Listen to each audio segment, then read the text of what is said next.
বরকত চাই।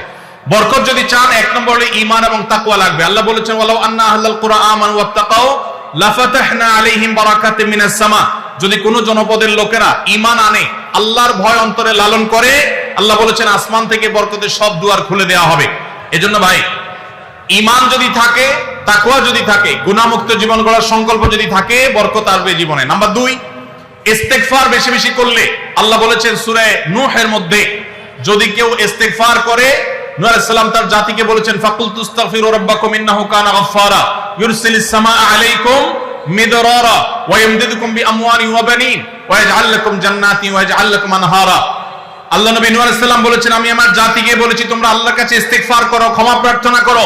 বেশি বেশি ইস্তেগফার করলে আল্লাহ তাআলা রিজিকের মধ্যে বারাকা দিবেন, অভাব দূর করবেন, সম্পদে এবং সন্তানে আল্লাহ তাআলা বরকত দান করবেন। তাহলে 2 নম্বর আমল হলো ইস্তেগফার করা, রিজিকে বরকত হবে ইনশাআল্লাহ। নাম্বার 3, শুকর আদায় করা। আল্লাহ বলেছেন লা ইন শাকারতুম লা আযীদান্নাকুম।